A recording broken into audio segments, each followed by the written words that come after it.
Listo, doctor, puede usted empezar.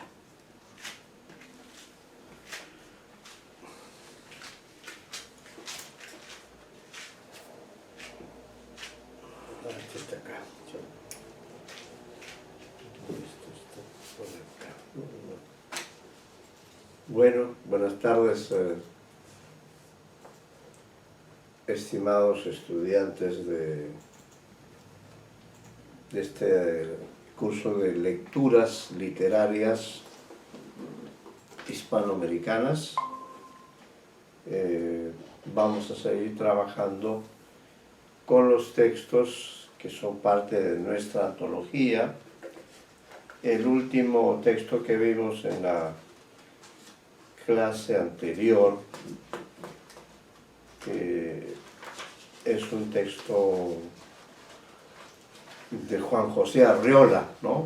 Un escritor mexicano. Leímos este texto que tiene una naturaleza eminentemente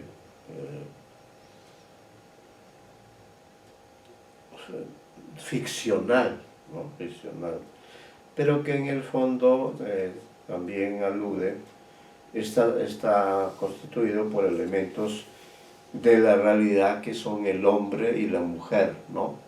El hombre y la mujer como los dos seres más importantes de la realidad, y que en este pequeño relato que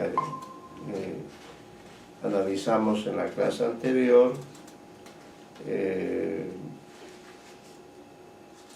los vemos en una secuencia de persecución, ¿no? Que tiene como escenario una biblioteca, y a lo largo de esa biblioteca, donde hay libros, mesas, etc., él pues solamente se identifica con los pronombres, no tienen nombre los personajes, son solamente él o ella, aunque el texto se llame Eva.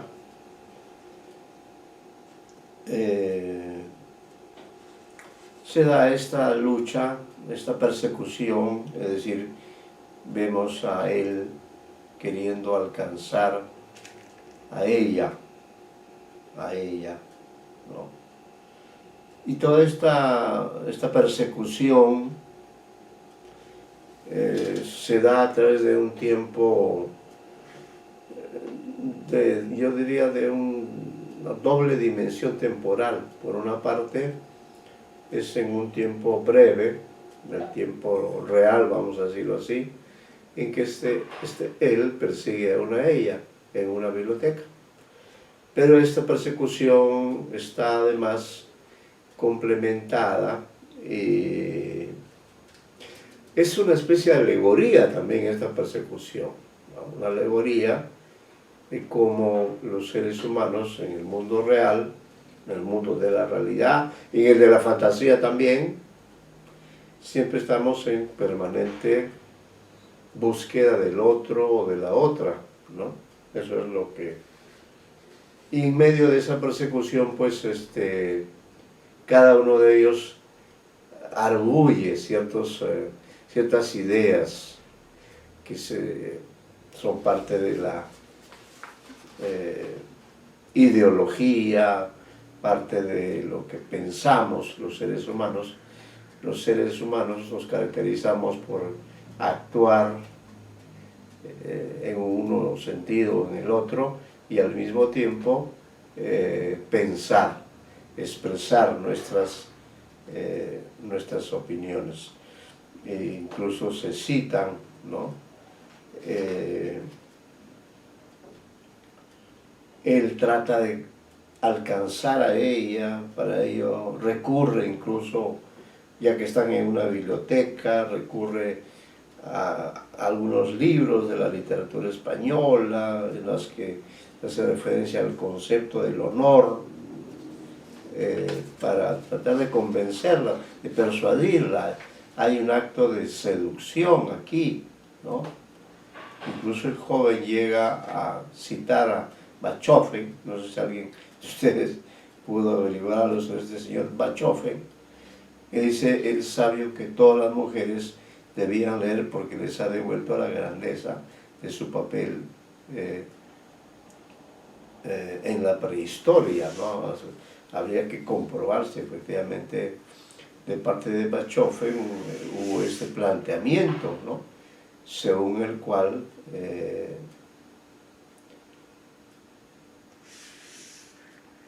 las mujeres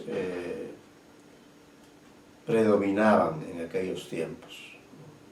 Pero ese argumento no tiene mucho peso para la mujer que sigue en plan de huir, de tratar de escapar de la persecución. No cree en eso de las ideas de Bachofen. Dice, aquel periodo matriarcal, por desgracia no histórico y apenas comprobable, parecía aumentar su resentimiento. Se escapaba siempre de anaquel en anaquel, subía a veces a las escalerillas y abrumaba al joven bajo una lluvia de denuestos. Afortunadamente en la derrota, algo acudió en auxilio del joven. Es decir, que el texto tiene un carácter de lucha, ¿no? Y en esa lucha en que me van a disculpar, jóvenes, estoy resfriado.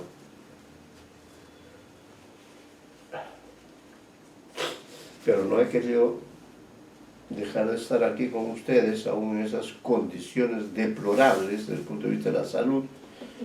Estamos acá en casa con un fuerte resfriado. El clima de Lima es horroroso, ¿no? Ya ustedes saben de que me van a disculpar por esta...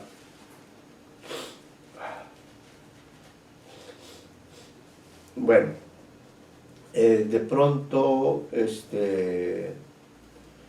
esta lucha de él por alcanzar a ella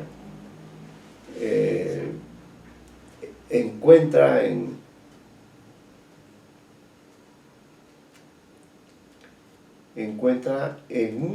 otro autor un pensamiento, ¿no? Que es para reflexionar realmente, ¿no? Es decir, yo no sé si la ciencia ha llegado ya a resolver, si ustedes lo saben, me lo dicen, ha llegado a resolver cómo así es que en este mundo creado, no sabemos si por Dios o por el diablo o por quién,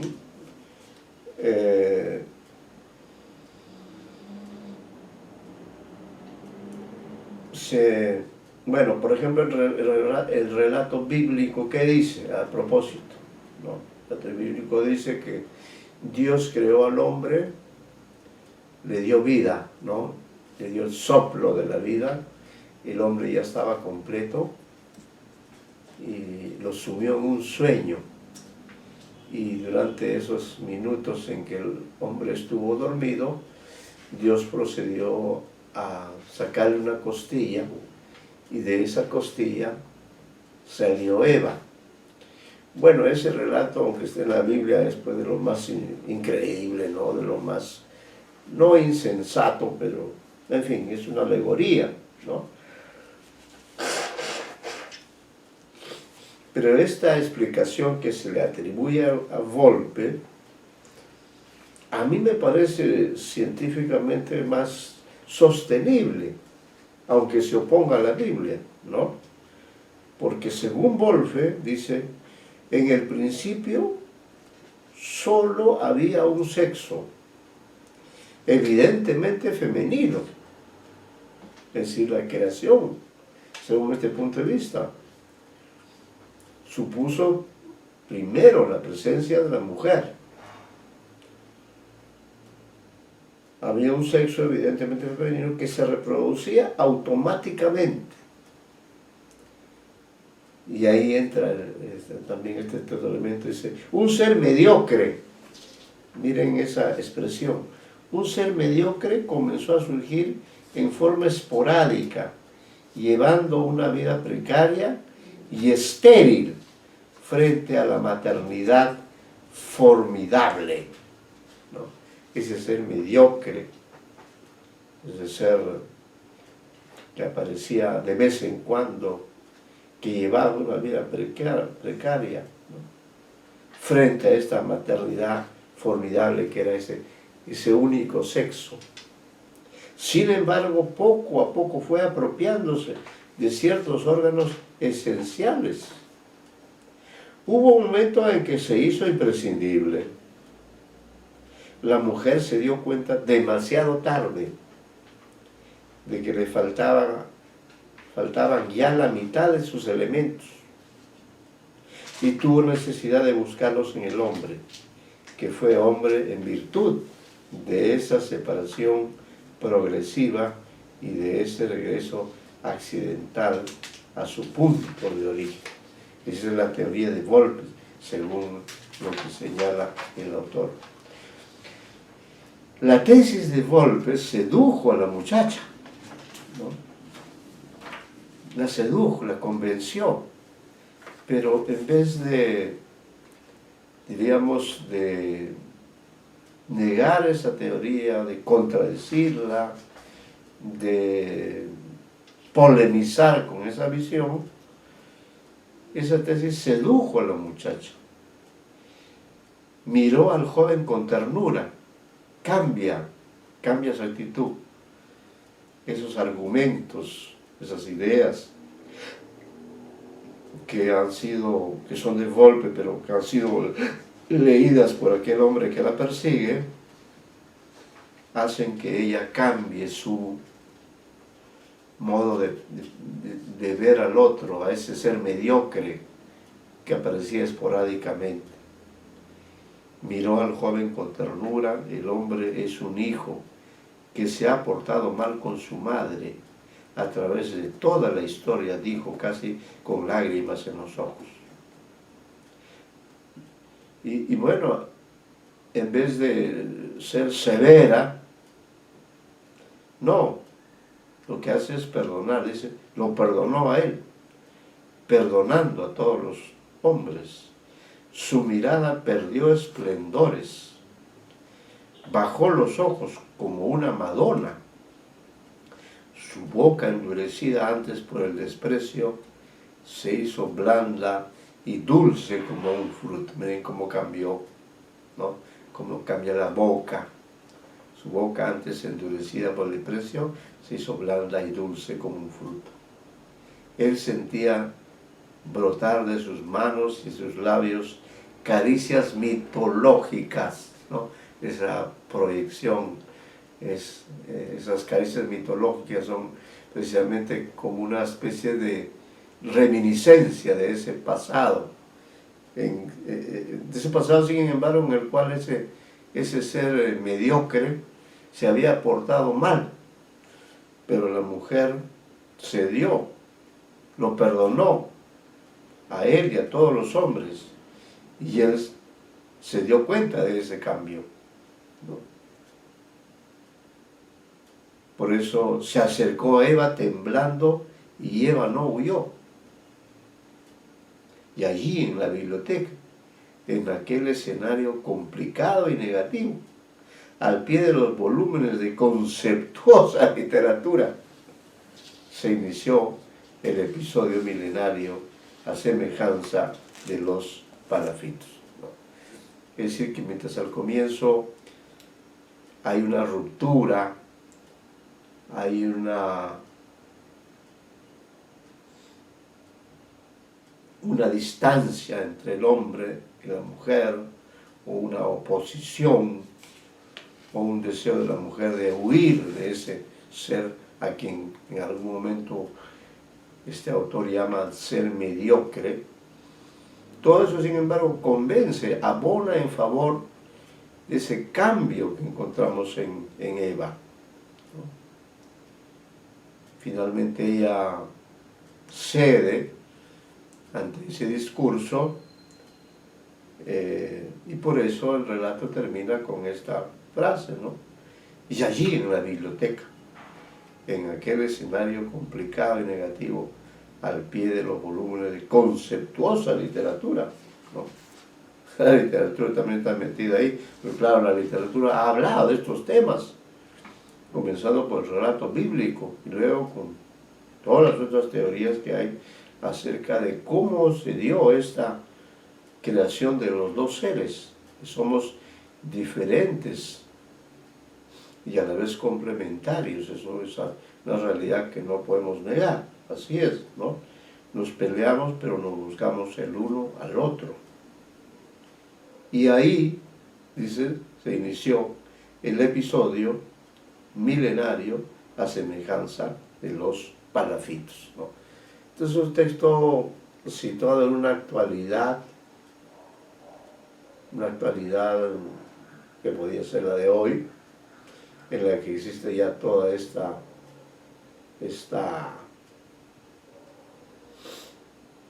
organización de la realidad, donde hay bibliotecas, no solo bibliotecas, hay libros que hablan sobre estos temas. Allí se da el reencuentro entre ambos.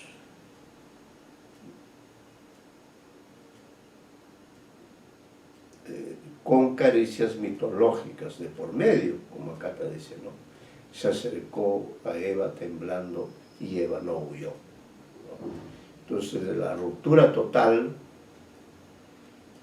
de la oposición total, se ha vuelto al reencuentro. No sé si sobre este texto quieren agregar algo más.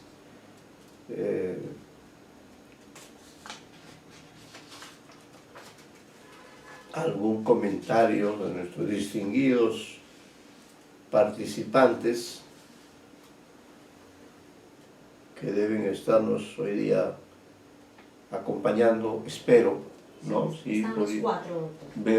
Están los cuatro jóvenes que siempre asisten. Bueno, no sé si les sugiere algo más esta lectura que habíamos hecho ya el martes, pero tiene su complejidad, ¿no? Tiene un texto que serviría para la reflexión sobre las teorías sobre el origen del sexo. ¿Cómo se dio esta creación? ¿Qué les parece esta teoría de Volpe? A mí me parece una teoría que tiene algo de sentido, porque ya que, claro, estamos hablando ahora ya de los tiempos actuales, pero ¿cómo así se dio esa? ¿A quién? Si seguimos la tesis bíblica, Dios creó primero al hombre y luego a la mujer, de una costilla de Adán. Eso es lo que dice el texto bíblico. Pero este otro texto habría que ir a la fuente, ¿no? Es seguro que el autor la ha tomado de alguna fuente. Explica las cosas de otra manera, que parece tener más bien un fundamento científico, ¿no? Bueno, habría que ver. En el principio solo había un sexo, evidentemente femenino, que se reproducía automáticamente. Y bueno, finalmente la función de crear un ser humano, como dice la poeta Gioconda Belli, en ese poema que lo hemos leído también con ustedes, de pronto Dios creó al hombre, a la mujer. Ahí también la tesis es que Dios creó primero a la mujer y la convirtió en un taller de seres humanos. No sé qué opinan ustedes acerca de esta cuestión polémica. En todo caso, los orígenes de nuestra especie son bastante mitológicos, ¿no? Están explicados en forma de mitos, de alegorías, pero lo cierto y lo comprobable es que ambos nos complementamos, ¿no? Pero ambos también nos, a veces, distanciamos, ¿no? Es decir, esta teoría del paso de la comunicación a la, en todo caso, este paso de la complementación a la separación. No sé si tienen algún comentario que hacer. ¿Qué les sugiere el relato? Ustedes, ¿qué información manejan acerca de cómo fue realmente la creación? ¿La ciencia ya dijo algo? Porque el asunto es ese, ¿no? El asunto central es, claro, ahora ya sabemos cómo se da el proceso de creación de los seres humanos, ¿no? Ya lo sabemos sobre eso, pero el asunto es, si nos remontamos a los orígenes de nuestra especie, nos vamos a encontrar con esta situación que yo no sé particularmente, no sé si ha sido explicada, ¿no? Pero en el relato bíblico yo no creo, ¿no? Eso es una alegoría. Es una alegoría. Pero lo cierto es que al final resultamos divididos en estos dos sexos, ¿no? Pero de los cuales la mujer, hasta el momento, ¿no?, es la que lleva en sí, en su organismo, la función de crear a los seres humanos. Al hombre no le ha sido dada esta facultad. Y claro, por eso este texto de nuestro estimado autor, para mí tiene un valor, ¿no? Es una alegoría, sin duda, ¿no? Una alegoría que hace referencia a una situación presente, cotidiana, ubicada en lo actual, pero que luego remite a un pasado mitológico. Nos lleva hasta los inicios de la especie, ¿no? Y retorna otra vez, al final, a la situación actual, ¿no? Al pie, y bueno, todo esto además ocurre en un contexto donde están estas obras literarias que dice de conceptuosa literatura, ¿no? Porque en algún momento hace referencia. Bueno, en todo caso los dejo pensando, y ahora quiero proponerles lo siguiente, ¿ya? Como sé que están los cuatro, ¿no? Los cuatro jóvenes alumnos, estamos ahora frente a un texto de el propio Arriola, ¿ya? A ver qué les parece. Este es un texto más narrativo, está situado en su totalidad en el tiempo actual, pero alude a estos conflictos que se producen en la realidad. Está ambientado, es decir, lo que cuenta aquí uno de los narradores, por eso sigan con atención el texto. Alguien cuenta, el texto está contado en primera persona, narrador personaje, que creo que no da su nombre en ningún momento, pero sí hace referencia a otros seres que están allí en esa situación conflictiva. Para decirlo en términos más sencillos y para que ustedes puedan expresar sus puntos de vista, es la historia de un triángulo, ¿no? Sobre el triángulo se han escrito miles de textos, miles o millones, ¿no? No solamente un triángulo se da a través de un cuento, puede darse a través de una novela, ¿no? O de una película. Puede darse en la realidad o puede darse en la fantasía. O puede haber un tránsito, porque todos ustedes recordarán, a ver, vamos si podemos entrar por allí, como todos ustedes son buenos lectores, seguramente vamos a entrar por ahí, ¿ya? Vamos a pedirle, a ver, señor Osorio, usted ha leído el texto, bueno, la pregunta del señor Osorio, pero puede hacerse extensiva también al cuarteto de lectores del curso. Señor Osorio, usted ha leído, es un texto muy conocido, ¿no? Este texto que se llama, casi lo confundo con otro, pero el texto se llama Continuidad de los parques. ¿Lo ha leído el señor Osorio? ¿O alguno de sus compañeros? ¿O todos? Estoy seguro que todos han leído este texto. Es famoso. ¿Por qué quiero que lo recuerden?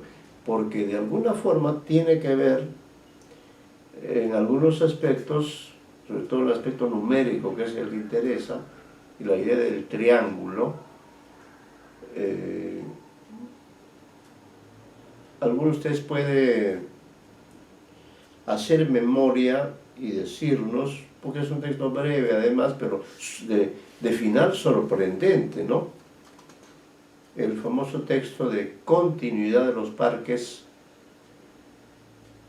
cuyo autor es nuestro querido escritor argentino, Julio Cortázar. Incluso si como ustedes son expertos en manejo de la tecnología, ese texto debe estar en internet. Sí, profesor. Ya está. La señorita... Ya lo encontré y ya me acordé. Sí, la señorita Loero, ¿no? ¿Quién está interviniendo? El Loero. Está en internet, profesor, sí, tiene 2 páginas nomás. No, me parece bien que quiera participar, pero quiero identificarla. ¿Cómo ha pedido usted? Loero. Loero. Señorita Loero, usted sin duda, como también sus demás compañeros, sino que hoy día están un poco, bueno, señorita Loero, a ver brevemente, recuérdenos qué pasa en este texto, que yo tengo de todas maneras, ¿por qué lo he recordado ahora? Porque creo que tiene un punto de conexión con este que vamos a leer recién, en lo que respecta a este tópico que es el triángulo, ¿no? El triángulo amoroso. Señorita Loero, diga lo que usted desee expresar. Sí, no me acordaba del título, entonces lo busqué y ya me acordé de este texto. Creo que lo encontré en un libro de colecciones de Cortázar. Un poco más alto, si fuera posible, por favor. Sí, es impactante. No me acordaba el título, pero cuando abrí la página ya me acordé de una, porque el texto empieza con este hombre sentado en un sofá leyendo una novela, y luego la novela se torna más oscura, ¿no? Y violenta. Y luego al final es una mezcla entre la ficción dentro de la ficción y el mismo sujeto lector, ¿no? Entonces se mezclan ambos realidades, bueno, ficciones, se mezclan ambas ficciones, ¿no? Y el hombre está leyendo esta novela en la que el asesino, ¿no? Este hombre entra hacia la habitación donde él mismo estaba leyendo, ¿no? Y el lector se queda así sorprendido ante esta revelación de la ficción que él estaba leyendo, sale a encontrarse con la ficción que nosotros estamos leyendo. Sí, usted ha hecho una evocación adecuada, ¿no? Les he pedido que lo haga además porque, como les digo, comparte con este texto que vamos a ver ahora, comparte ese aspecto temático, el aspecto del triángulo. Ahí en ese texto que usted ha leído, que todos hemos leído, ahí hay tres personajes, ¿no? Como bien decía la Suite Loero, no es un texto tampoco muy extenso, pero allí hay un señor que está leyendo, ¿no? Está leyendo una novela y está muy interesado, está muy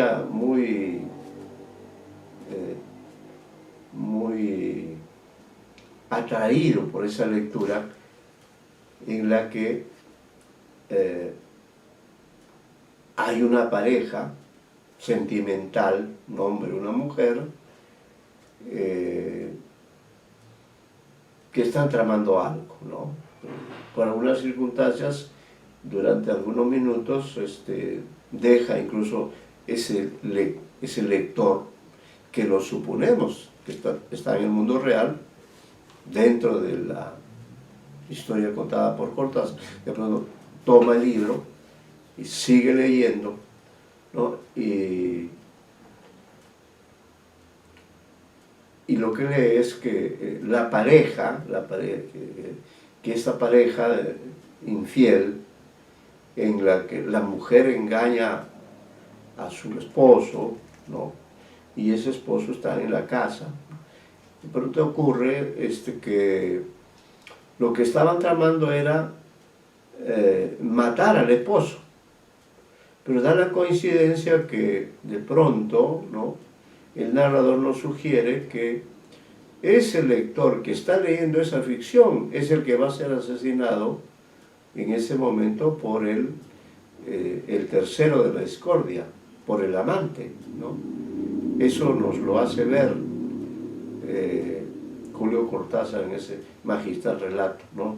Que claro, no se llega a ver pero todo indica por la ubicación, sobre todo porque no mencioné yo al comienzo, quizás usted sí, claro, porque ese señor el señor que lee al comienzo, está sentado en un sillón de color verde, y al final del relato se identifica ese mismo ambiente, lo cual prueba que, bueno, allí en ese relato además lo que está haciendo Julio Cortázar es relacionar la realidad con la ficción, ¿no? Y dentro de esa realidad del personaje que lee, del lector, que es también un plano ficcional, ¿no?, introduce otro elemento más profundamente ficcional, que son estas parejas de amantes que tienen un plan. ¿Y el plan cuál es? El plan es matar al ser real que está leyendo, ¿no?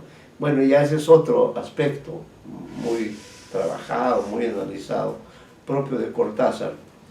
Y lo hemos recordado ahora a través de su intervención, porque en este relato, si bien las cosas ocurren de otro modo, sí se puede hacer una comparación con Continuidad de los Parques, porque en ambos hay tres personajes. En este no hay ese salto trascendental que ocurre en el cuento de Cortázar, donde, digamos, se hace ese juego de la realidad a la ficción, ¿no? No hay eso. En ese sentido, no tiene esa complejidad. Quizá la complejidad esté por el lado de la identidad de cada uno de los personajes, ¿no? Entonces, lo voy a leer yo, ¿ya? Lo voy a leer yo, porque además está... Bueno, lo voy a leer yo. Entonces, ustedes van a identificar, o después de la lectura haremos algunas preguntas. Y el narrador es un narrador en primera persona que cuenta algo que le pasa a él y a otras personas que son parte de este triángulo amoroso, ¿no? ¿Qué ocurre en un faro, ¿no? Todos ustedes saben qué cosa es un faro. Es una construcción grande, con varias habitaciones, varios pisos, y es allí donde ocurre la historia, ¿no? En la que viven estos personajes, que son tres. Y la versión de lo que ocurre allí y lo que hace o piensa o cada personaje, todo esto está a manos de uno de ellos, cuyo nombre nunca aparece, ¿no? Por eso es importante ese detalle, mientras que el nombre de los otros personajes sí aparece, ¿ya? Entonces el texto se llama El Faro, lo leo, síganlo atentamente, y luego haremos quizá un diálogo acerca de este relato, El Faro. Lo que hace Genaro es horrible, ¿no? Puedes subrayar el título del personaje para que vayan identificando, no son solamente tres. Lo que hace Genaro es horrible. Se sirve de armas imprevistas. Nuestra situación se vuelve asquerosa. Ayer en la mesa nos contó una historia de cornudo. Era en realidad graciosa, pero como si Amelia y yo pudiéramos reírnos. Genaro la estropeó con sus grandes carcajadas falsas. Decía, ¿es que hay algo más chistoso? Y se pasaba la mano por la frente, encogiendo los dedos, como buscándose algo. Volvía a reír. ¿Cómo se sentirá llevar cuernos? No tomaba en cuenta para nada nuestra confusión. Amelia estaba desesperada. Yo tenía ganas de insultar a Genaro, de decirle toda la verdad a gritos, de salirme corriendo y de no volver nunca. Pero como siempre, algo me detenía. Amelia, tal vez, aniquilada en la situación intolerable. Hace ya algún tiempo que la actitud de Genaro nos sorprendía. Se iba volviendo cada vez más tonto. Aceptaba explicaciones increíbles. Daba lugar y tiempo para nuestras más descabelladas entrevistas. Hizo 10 veces la comedia del viaje, pero siempre volvía el día previsto. Nos absteníamos inútilmente en su ausencia. De regreso traía pequeños regalos y nos estrechaba de modo inmoral, besándonos casi el cuello, teniéndonos excesivamente contra su pecho. Amelia llegó a desfallecer de repugnancia entre semejantes abrazos. Al principio hacíamos las cosas con temor, creyendo correr un gran riesgo. La impresión de que Genaro iba a descubrirnos en cualquier momento tenía nuestro amor de miedo y de vergüenza. La cosa era clara y limpia en ese sentido, en este sentido. El drama flotaba realmente sobre nosotros, dando dignidad a la culpa. Genaro lo ha echado a perder. Ahora estamos envueltos en algo turbio, denso y pesado. Nos amamos con desgana, hastiados, como esposos. Hemos adquirido poco a poco la costumbre insípida de tolerar a Genaro.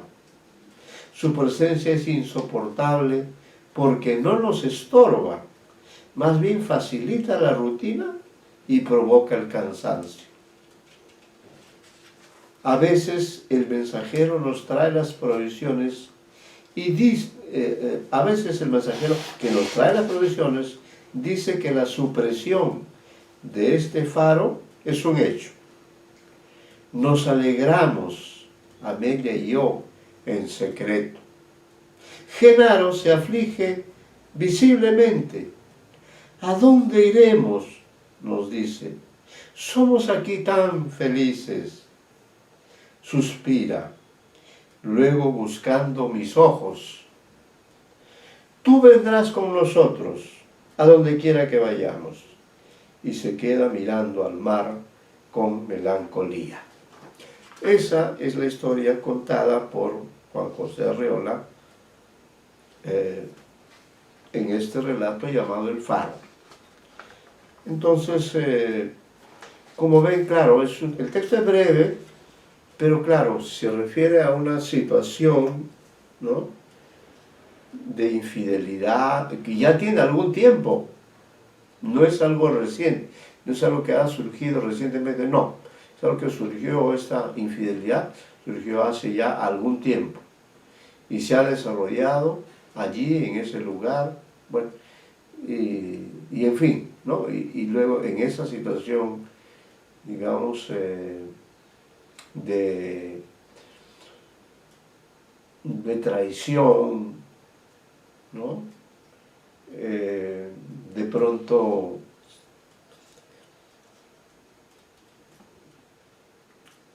el narrador se ve obligado a contar esta historia, a confesar al lector esta curiosa historia que, a ver ustedes cómo la pueden juzgar, cómo la pueden evaluar, porque creo que lo interesante es, son los sentimientos que se generan, ¿no? Claro, una situación de infidelidad, en una situación de infidelidad hay sentimientos encontrados, ¿no? Sentimientos encontrados. Pero sentimientos pueden ser de diferente naturaleza. Pueden obedecer uno de esos sentimientos a una estrategia, qué sé yo. ¿Cómo ven ustedes este relato? Que lo pueden... Les decía, creo que acá, ¿qué es lo importante en este relato? Dado que la situación es clara, es una situación de infidelidad, es la coexistencia de un trío sentimental, ¿no?, en el cual Amelia engaña a Genaro,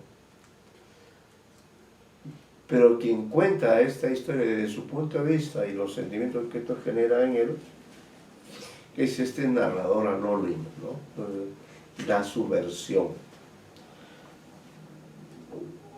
Algunas observaciones.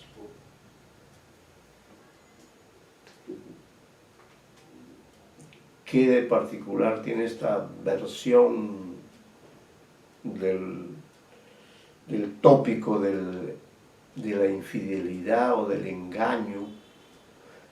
¿Por qué Arreola nos la ha contado? ¿Qué es lo de particular que hay en esta historia breve, pero con un pasado turbio, ¿no? Turbio. Es un relato donde, digamos, hay solo 3 personajes, ¿no? Pero creo que, aunque toma una temática muy frecuente, muy común, tiene su propio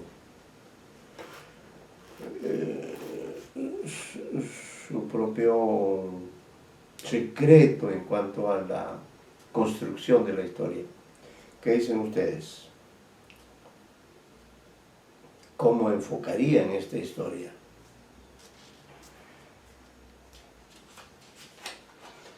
Profesor, Sí. se esperaría que soy Medina, por si acaso, Medina Llanos.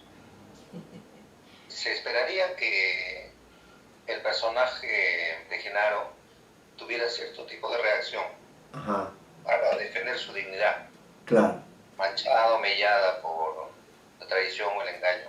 claro. Pero él no actúa o no responde, su comportamiento no es el que supuestamente debiera ser. Ajá, Y lo curioso es que sea calificado de horrible, cuando supuestamente más bien lo horrible o lo inmoral es traicionar. Pero no, aquí quien es calificado de un comportamiento horrible es Genaro. Ahora, pero dentro del mundo ficcional, digamos, ajá, lo que está haciendo él más bien es, pienso yo, en forma un poco, si se quiere, sarcástica, es mostrar su, como quien dice, el daño es para ustedes, no para mí.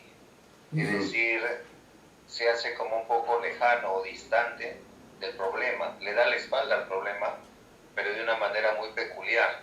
Obviamente no es algo tal vez demasiado verosímil, pero claro, finalmente logra el efecto desequilibrante, porque los amantes se desequilibran al ver que el señor no responde, pues no defiende aparentemente lo que había perdido.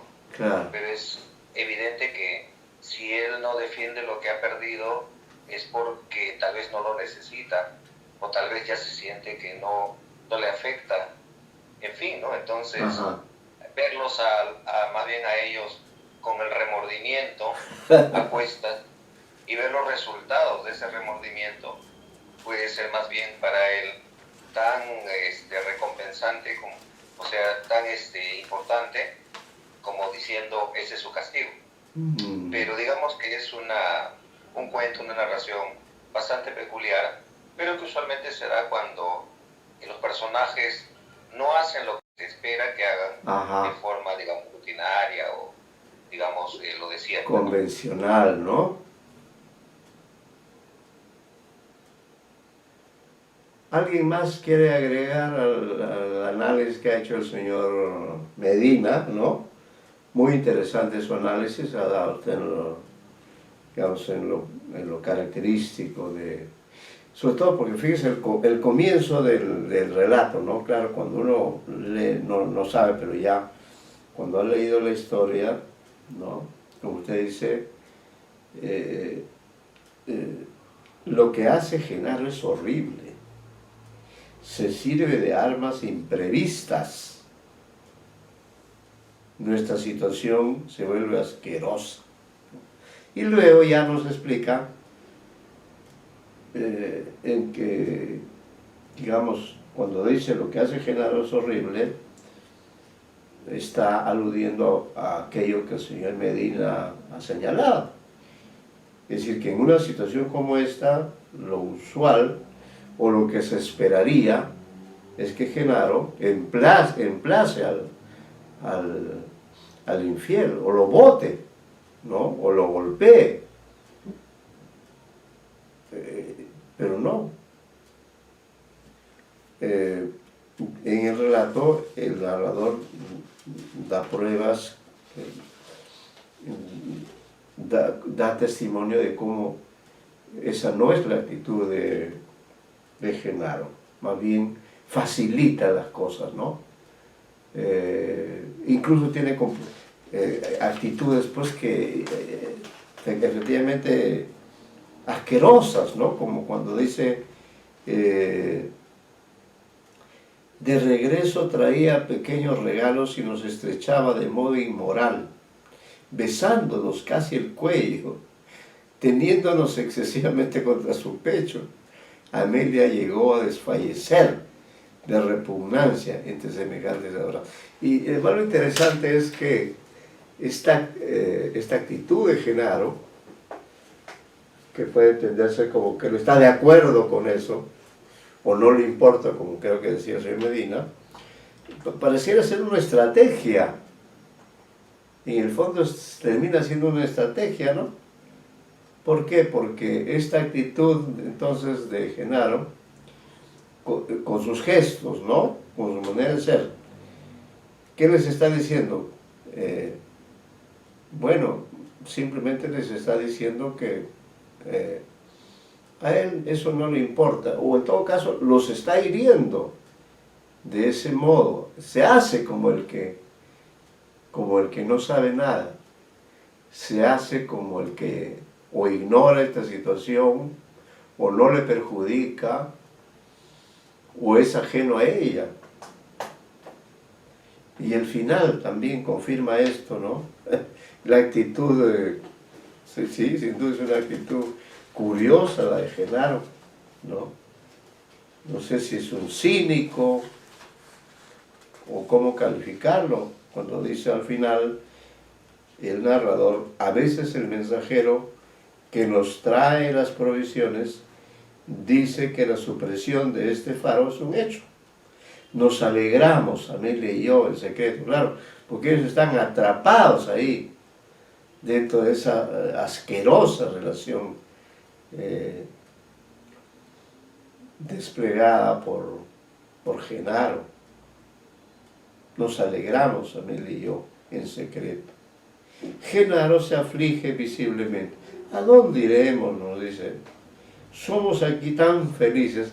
La ironía, ¿no? Pareciera ser que él goza, porque hay momentos en que él cuenta un cuento de cornudo. Pareciera, eso se llama, creo, los masoquistas. Quizá es un personaje así, que goza viendo cómo su mujer lo engaña con otro en un lugar tan pequeño como es el faro. Les facilita las cosas, ¿no? Está feliz, o quizá de esa manera quiere hacer más evidente su rechazo, o quiere castigarlo de alguna manera, de modo indirecto, de modo irónico, no lo sé. ¿A dónde iremos?, nos dice. Somos aquí tan felices, suspira. Luego, buscando mis ojos, fíjese usted, la actitud de Genaro.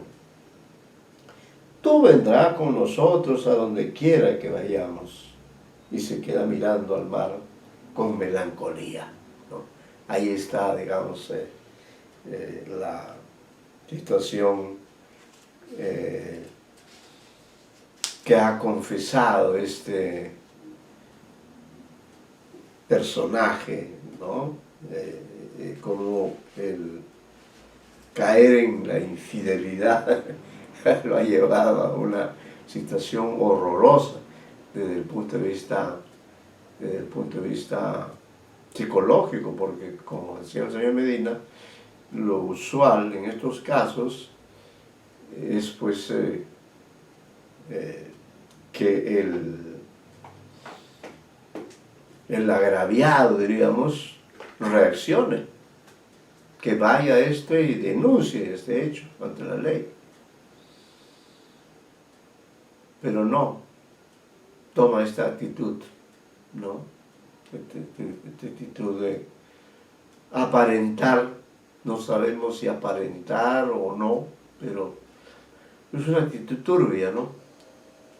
Y bueno, se asemeja también al cuento de Cortázar, porque ahí también el pobre lector termina, bueno, por esta mezcla que hay de realidad y ficción, termina enterándose que la persona a la que van a matar es él.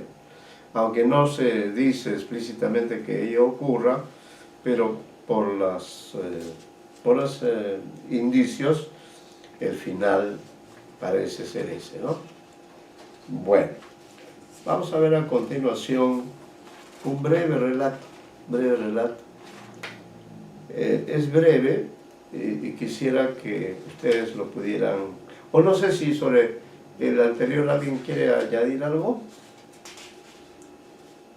Profesor, yo solo Sí. quería A ver, un poco más alto, por Me parece favor. correcto lo que dice, me parece correcto lo que dice mi compañero Medina, porque me parece que él sí se satisface del remordimiento de ellos, ¿no? Esta es su manera de una especie de venganza, pero no como si le diera igual o como si estuviera contento con la situación. Por esa línea final, a mí me sugiere que la manera en la que él mira el mar con melancolía, o sea, esa situación le afecta todavía, pero es la manera que tiene para lidiar con esa situación, ¿no? Para vengarse de cierta manera, ¿no? Y hacerlos a ellos tan infelices como es él. Mm. No le oí bien, por favor. ¿Podría repetir su argumento? No le he oído bien. ¿Qué es lo que plantea usted al respecto del relato? Que Genaro actúa de esa manera en una especie de venganza, pero que no, o sea, si bien satisface el remordimiento, no es feliz con la situación por esa última línea que nos dice que mira el mar con melancolía, que es en realidad un melancólico, o sea, que en realidad todo el asunto de la identidad sí lo afecta y lo pone triste. No es que le dé igual, sino que su manera de vengarse sería hacer como si no pasara nada. Y eso resulta efectivo porque lo está volviendo loco al narrador. Claro. Sí, pues. Lo que hace es vengarse. Pero es una venganza sutil, ¿no? Es una venganza, si es que lo he oído bien, esa es la idea, que el cuento Genaro se venga de una forma irónica, de una forma que al final ocurre a mi modo de ver en ese relato una cosa curiosa, ¿no? Que lo dice el narrador, ¿no? No se puede ahí inferir que lo que ha hecho Genaro, que es el esposo en este trío, con su actitud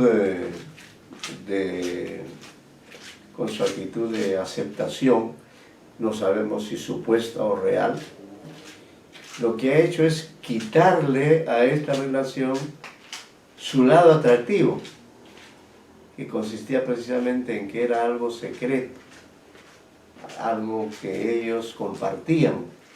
Y entonces ese compartir en secreto los emocionaba, les hacía vivir la aventura. Y lo que hace Genaro es quitarle todo, decirle, no, yo sé lo que ustedes están haciendo, ¿no? Se los dice, ¿no? Para que sepan que él está al tanto de todo eso.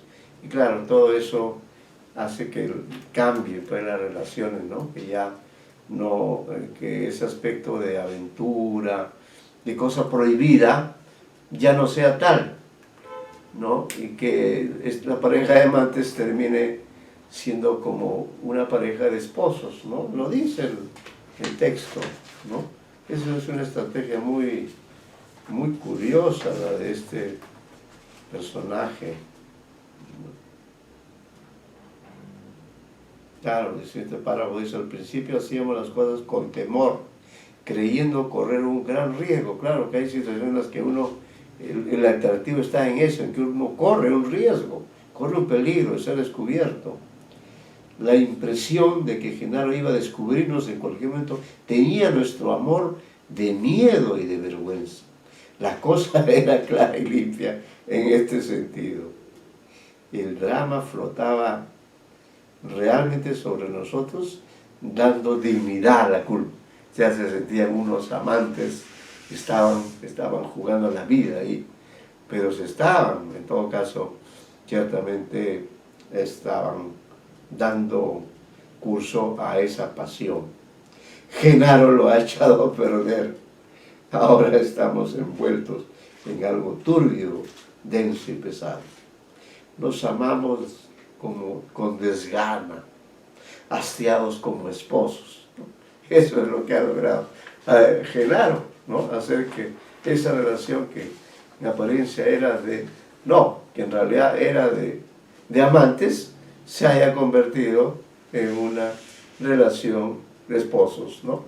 Con lo cual le ha quitado todo el atractivo y Genaro lo ha hecho así de manera, en fin, no sé si con cinismo, con ánimo de venganza, sabe Dios, los sentimientos de los personajes son complejos, confusos, pero le ha generado un gran desasosiego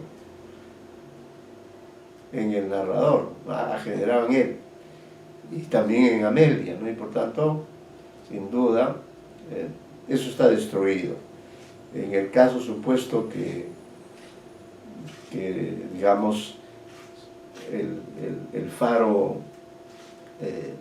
deje de ser lugar donde sea vendido y ya lo traen allí, lo mínimo que espera uno es que el narrador pues no acepte esa invitación que le hace el marido engañado, ¿no? Dice, Genaro se aflige visiblemente. ¿A dónde iremos? Lo dice. Somos aquí tan felices. Irónico eso, ¿no? Suspira, luego buscando mis ojos. Tú vendrás con nosotros, a donde quiera que vayamos. Es decir, ahí está el cierre de esta actitud de este personaje, ¿no? Profesor, es que Genaro los ha llevado a su juego. Ajá. El juego del matrimonio. Claro. Es decir, no te voy a dar la satisfacción de ser amante. Ahora vas a aprender a ser esposo. Sí. Ahí te vas a dar cuenta de lo que significa. Los ha llevado a su propio juego de rutina. Sí, es una estrategia la que ha hecho él, ¿no? Ahora, sí, como usted dice, ¿no? Claro. Porque una es la situación de amantes y otra es la situación de esposos, ¿no? Entonces cada uno de ellos tiene sus atractivos, tiene sus pros y sus contras. Entonces lo que ha hecho Genaro es algo, podríamos decir, algo, tiene razón pues el narrador en decir que lo que ha hecho Genaro es horrible, ¿no? En ese sentido lo ha degradado, ¿no? Lo ha degradado y con eso le ha quitado todo atractivo a la relación, ¿no? Y aún le ofrece seguir adelante.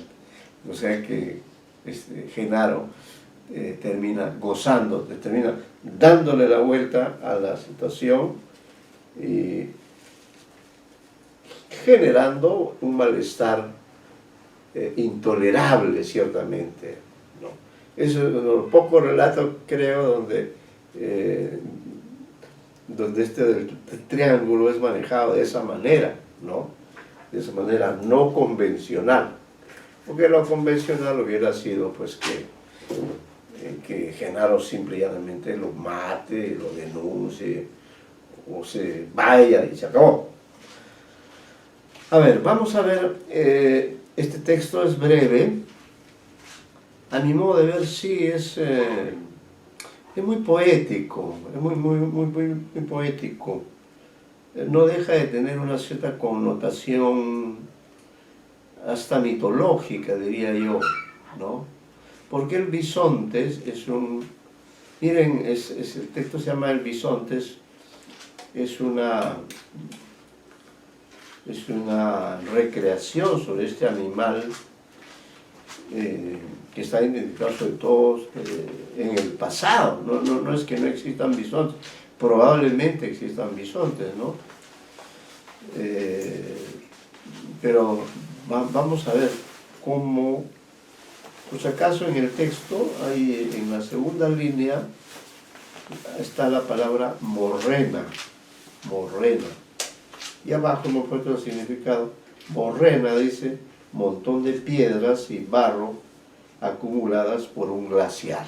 Es una pequeña aclaración sobre el significado de esta palabra que no es muy conocida, ¿no? Morrena, nunca la había oído, por eso dije vamos a ver qué significa. Bueno, vamos a ver con el bisonte, ¿qué les parece? Es un texto alusivo a lo mitológico y a lo actual, ¿no? Bueno, está relacionado también con el anterior, con el otro, con el que sigue, que tiene ese mismo sentido.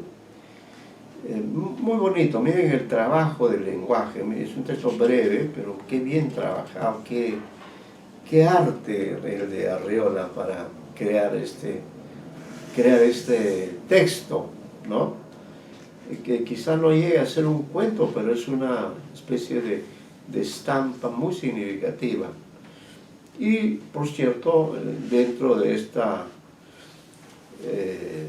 pequeña narración, el ser humano está presente, ¿no? Comenzando porque es el hombre el que ve así al bisonte, ¿no? O así lo vio cuando en los lejanos tiempos mitológicos el ser humano se enfrentó a una serie de seres y tuvo que luchar con ellos, ¿no? Según Darwin, es lo que se llama la selección de las especies, ¿no? Bueno, a ver, ¿qué les sugiere a ustedes que son lectores muy, muy competentes? El bisonte. Tiempo acumulado. Un montículo de polvo impalpable y milenario. Un reloj de arena.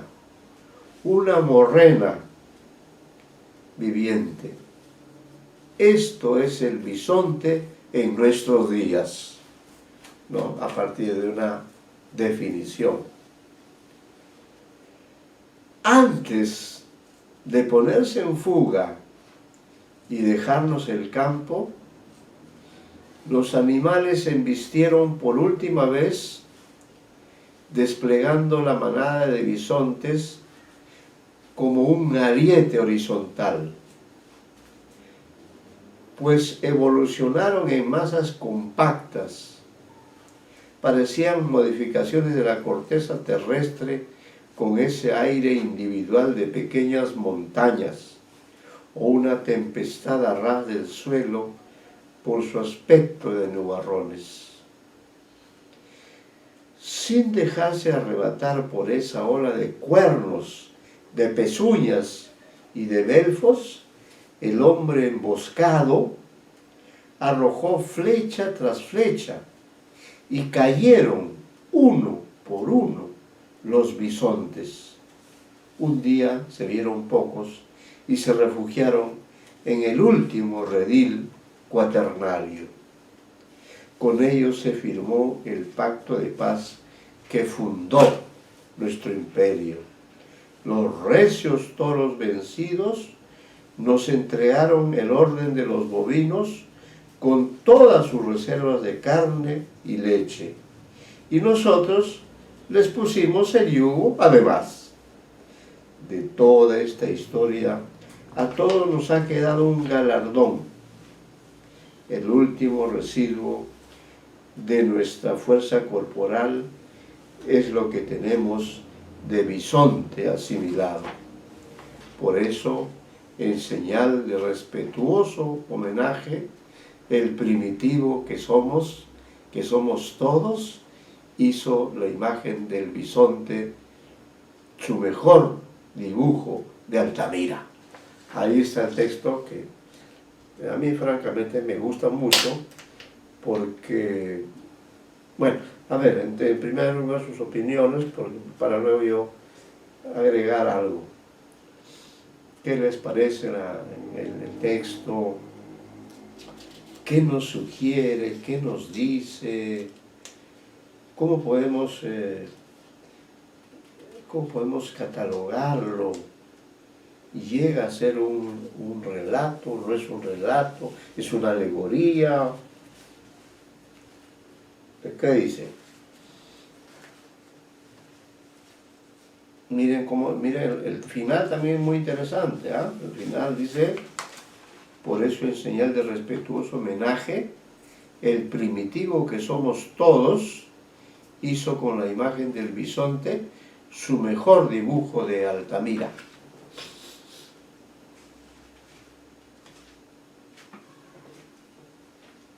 Una historia muy bonita.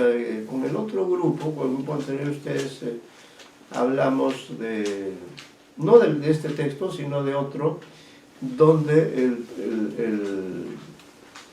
el ser recreado por el poeta en este caso, porque este más es un texto narrativo, ¿no? Aunque poético también. Allí el protagonista es el lenguado, es una especie marina. En este caso nos encontramos con un animal de tierra, el bisonte, ¿no? Y yo diría, este es una especie de texto muy connotativo en cuanto a la dimensión histórica, la dimensión mitológica, a las relaciones que ha tenido o que tuvo el hombre en el pasado muy remoto, ¿no? Y a todos estos detalles, claro, los ha captado un escritor como Arreola en este breve texto que termina refiriéndose a Altamira, que seguramente ustedes saben que Altamira es un lugar, ¿no? Es unas cuevas muy especiales. Y sobre esas cuevas tuve oportunidad de ver una película muy interesante, ¿no? Quizá por eso mi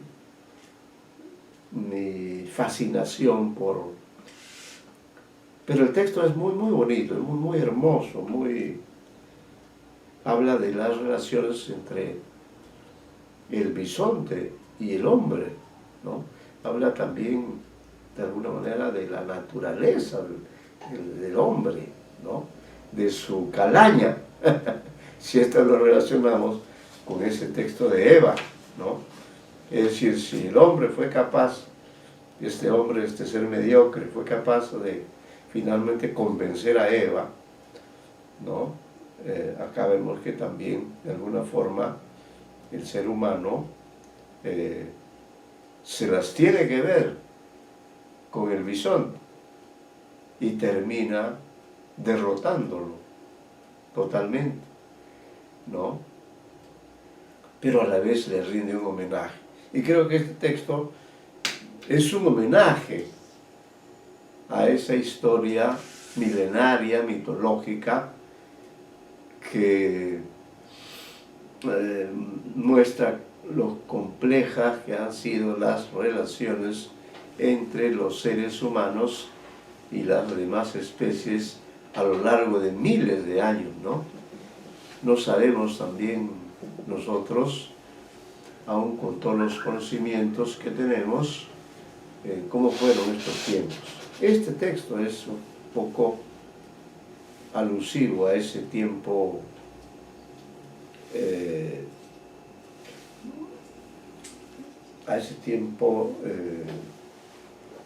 remoto en que el hombre,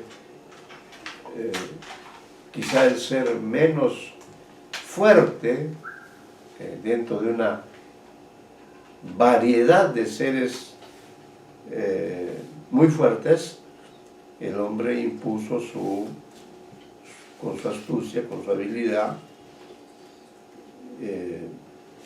se impuso a estas otras especies, pero no quiso dejar de hacerle un homenaje. Bien, ¿algunas intervenciones?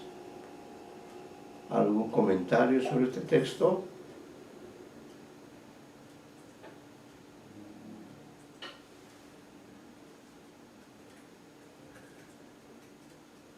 Es muy metafórico, vean ustedes, ¿no?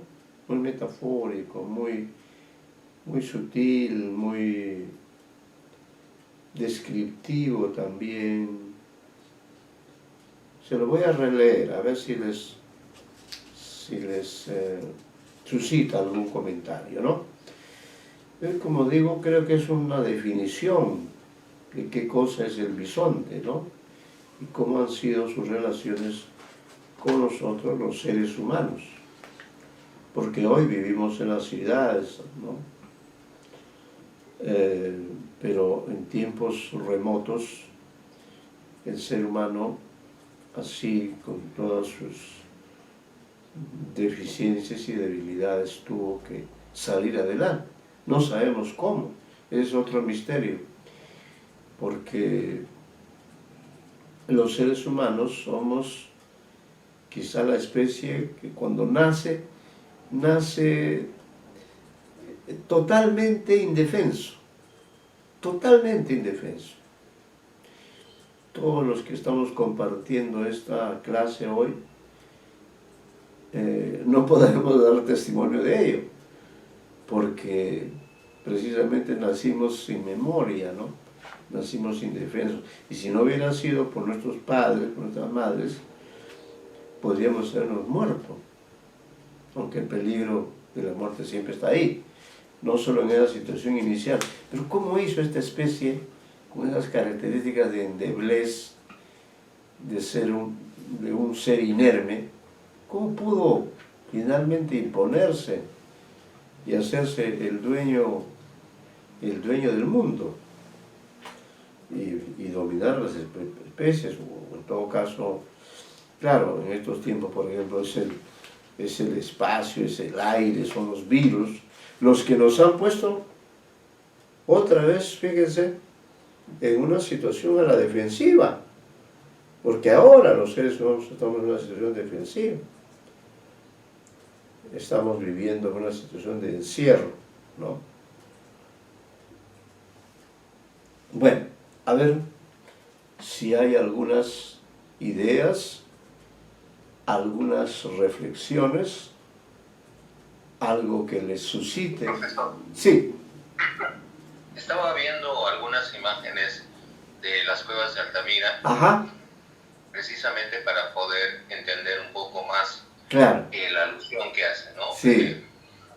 El bisonte ha sido en épocas prehistóricas uno de los primeros animales que proporcionó, después de una larga y dificultosa encuentro o choque con los humanos, Ajá, lo que después ya para nosotros es usual, que en las bondades de los bovinos, pero fueron los bisontes los primeros enemigos, por así decirlo, que se convirtieron en alimento de los prehistóricos, por claro. lo que acá nos indica el relato.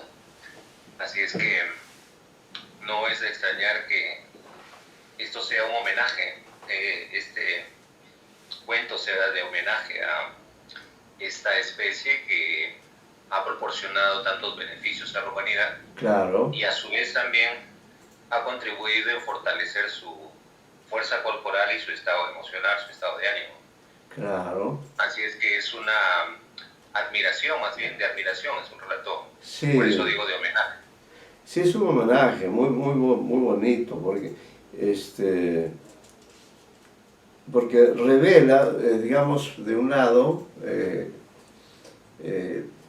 la oposición que hay entre la fuerza, el bisonte es un animal fuerte, en un enfrentamiento sin armas, un bisonte quizá podría matar a otro ser humano, podría hacerlo incluso en estos tiempos, si es que aún existen supervivientes de esta especie, ¿no? Pero frente a eso, ¿no? Fíjese, me va a permitir de este parrafito, dice: antes de ponerse en fuga y dejarnos el campo, los animales se embistieron por última vez, desplegando la manada de bisontes como un ariete horizontal. Claro, porque eran los animales más fuertes, iban adelante, iban en contra de esta especie que de pronto había aparecido y que estaba quitándole sus espacios, sus territorios, ¿no? Los frutos o las cosas que ellos, seres naturales, consumían. Dice, pues evolucionaron en masas compactas, parecían modificaciones de la corteza terrestre, con ese aire individual de pequeñas montañas, o una tempestad a ras del suelo por su aspecto en nubarrones. Y aquí viene la psicología del ser humano, la inteligencia. La fuerza frente a la inteligencia, dice, sin dejarse arrebatar por esa hora de cuernos, de pezuñas y de belfos, el hombre emboscado, ¿no? El hombre emboscado. Esta palabra es interesante. Es decir, emboscarse, que es lo que hace también el crimen, el delito, ¿no? En fin, es algo que quizá solo le es dado hacerlo al ser humano, ¿no? El hombre emboscado arrojó flecha tras flecha y cayeron uno por uno los bisontes. La inteligencia que tuvo el ser humano al inventar la flecha hizo posible eso. Un día se vieron pocos y se refugiaron en el último redil cuaternario. Con ellos se firmó el pacto de paz que fundó nuestro imperio, ¿no? Nuestro dominio. Nosotros supuestamente somos los que dominamos la realidad y por eso hacemos y deshacemos y nos volvimos cazadores, ¿no? Ya no solo agricultores, sino cazadores de estos grandes animales. Y no solo eso, ¿no? Sino que además de los recios toros vencidos, nos entregaron el orden de los bovinos con todas sus reservas de carne y leche.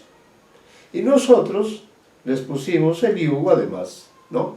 Qué ironía que esta especie, que en el pasado tenía menos fuerza, de pronto termina venciendo, termina subyugando. Y esto es real, ¿no? Esto se dio en el pasado de la humanidad, cuando se inventó esta técnica propicia para la agricultura. Como la tierra es dura, y ya el hombre había fabricado ciertas herramientas para abrir estos surcos, ¿no? Entonces, ¿qué hizo el hombre? Otra vez la inteligencia.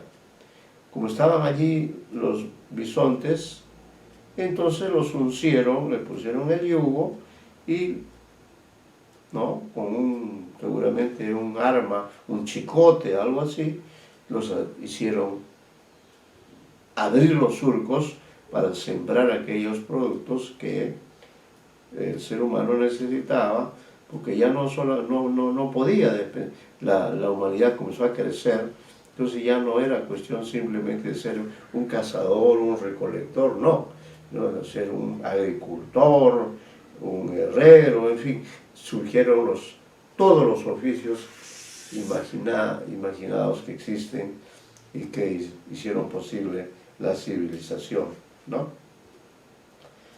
Y de toda esta historia, a todos nos ha quedado un galardón. El último residuo de nuestra fuerza corporal es lo que tenemos de bisonte asimilado, ¿no? Algo nos dejó. Somos una especie de bisontes asimilados, ¿no? Y como bien decía el señor Medina, claro, el hombre debió considerar esta victoria como eso, como una hazaña, la hazaña de haber podido vencer a esta especie muchísimo más fuerte que el hombre y de haberla puesto bajo su servicio, ¿no? Por eso termina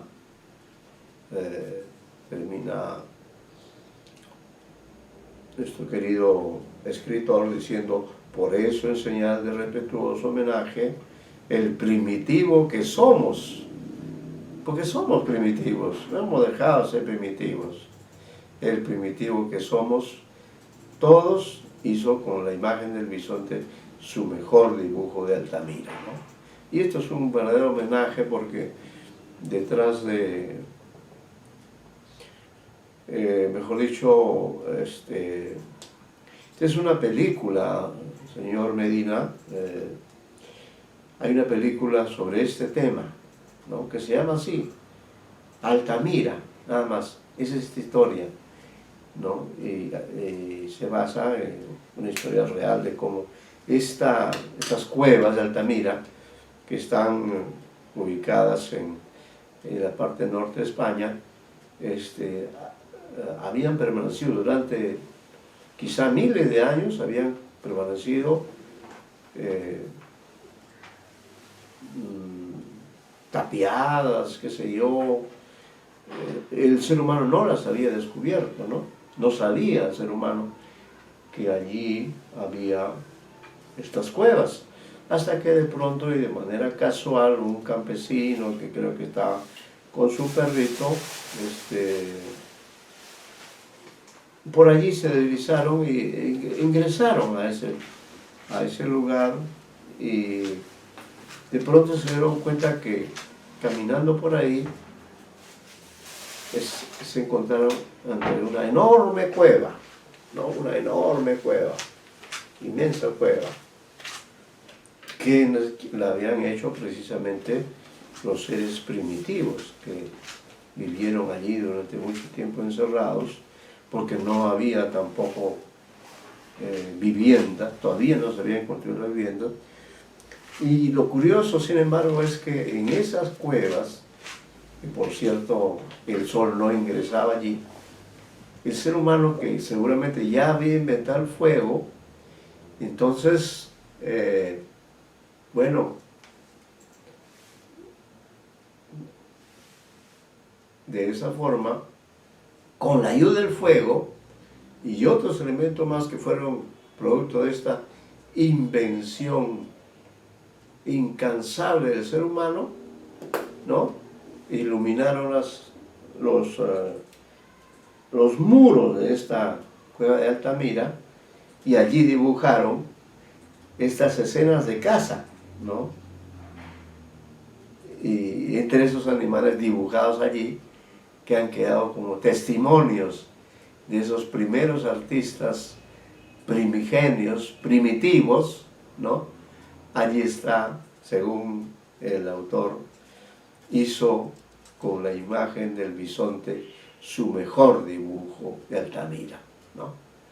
Una historia muy bonita. Cuando busquen la película, yo la vi hace algunos años en España, nada menos, y ahí trabaja Antonio Banderas, que es un artista al cual ustedes conocen. Una historia muy hermosa, porque no la voy a contar ahora, porque de por medio además fue todo un descubrimiento, ¿no? Todo un descubrimiento de estas famosas cuevas, dentro de las cuales se descubrieron estas imágenes diseñadas, ¿no? De los pintores primitivos.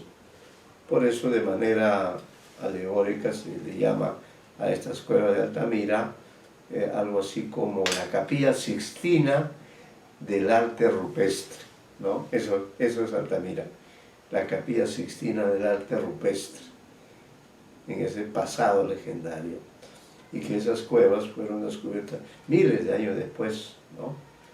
Por un señor, un español, no recuerdo el nombre, pero alrededor de eso hay una historia, y sé que además, imagínense la antigüedad que deben tener estas